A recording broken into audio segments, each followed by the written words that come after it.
meantime, as we wait for Joe Biden to get into the race, Hillary Clinton has been advised by a very close friend of hers, an advisor of hers, according to Ed Klein, to lawyer up.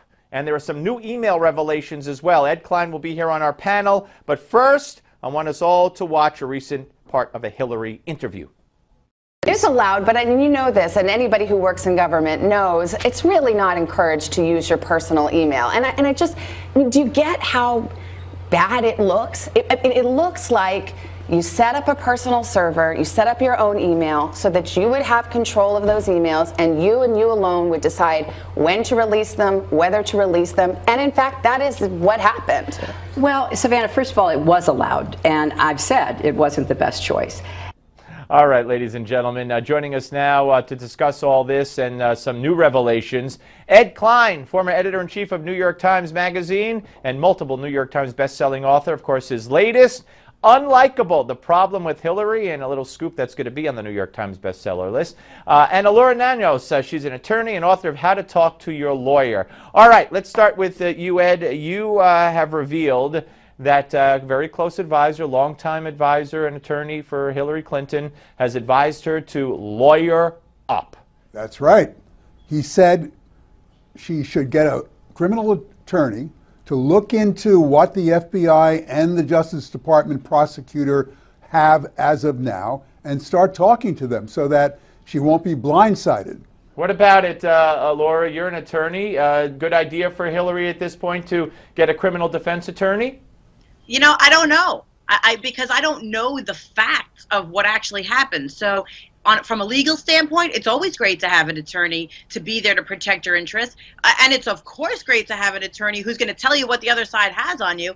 Politically, I don't know that it's as good of a move. And Hillary Clinton has been an attorney for 40 years, and she probably knows that. And I really don't think she needed this guy to come in and say, hey, I think you should hire a lawyer. Well, this guy, by the way, is not somebody just coming in. This is somebody who they went to Yale Law School was 40 years ago. He's been their advisor for decades, and he talks to them all the time. You want to give us his name? I don't get, Ed. There's a part of this that I read the story and I see what's going on, and I really don't get how this is even newsworthy. So some guy that's known the Clintons for a long time apparently isn't close enough to them to be part of their story. So now he's trying to make his own news by saying, he putting himself in an "I told you so" situation. But wait, but Ed didn't. But I would assume that he said to you, "Don't name me." So of course he did, and he doesn't. Well, he's not looking. Wait, Laura, let him finish. He's not looking for any kind of publicity. Quite the contrary.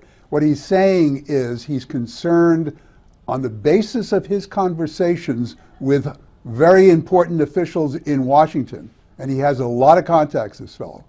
That it would be wise for Hillary to talk to a criminal defense attorney, doesn't have to publicize the fact that she's doing so, to find out what's going on. Laura, you said it's always wise to have an attorney, so why not? I mean, here's the thing. It's like a nothing piece of advice. You know, somebody accused you of doing something wrong, so you should speak to an attorney. Well, okay, fine. So anybody who's been accused of doing something wrong maybe should speak to an attorney. What I think is very suspect about this, though, is that the tenor of this guy's comments really are revealing attorney-client confidences. Now, of course, he didn't give his name, so maybe that gets him off the hook. But he's not her attorney. That's why he said to go get an attorney. Attorney-client privilege. Ed, is he her attorney? No, he's not her attorney. All right, so there's no privilege been broken. Let me move on for time here.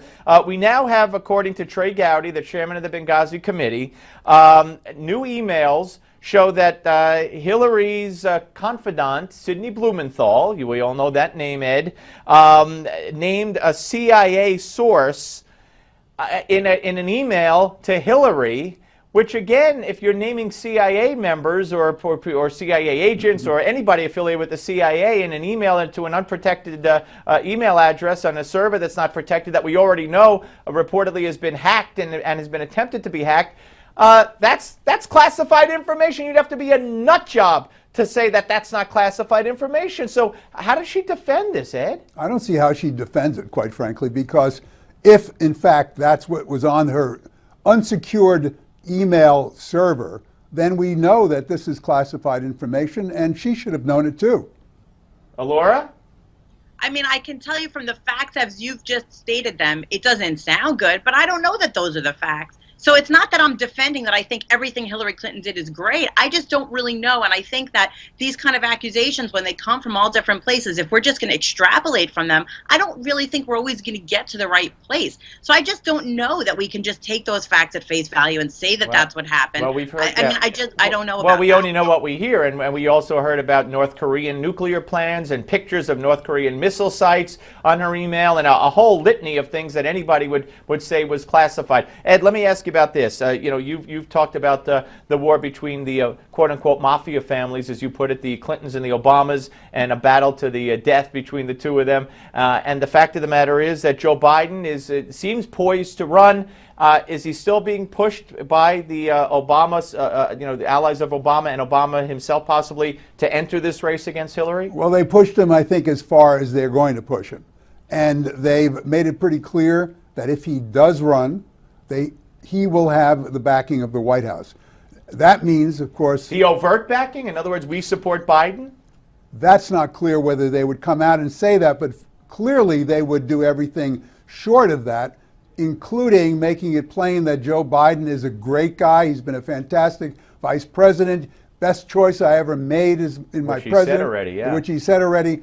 I think it's clear to everybody that Biden would be the Obama choice. And Elura, Hillary is now separating herself on many issues, some she's flipped on, to separate herself from Obama, so the stage could be setting itself.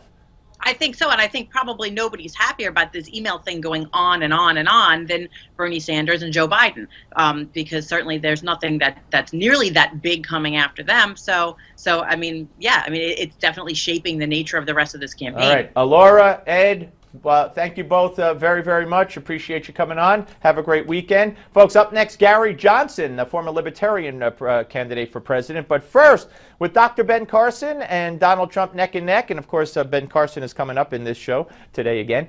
We want to know who your choice is for the 2016 GOP candidate. Go to newsmaxpolls.com and vote now, newsmaxpolls.com.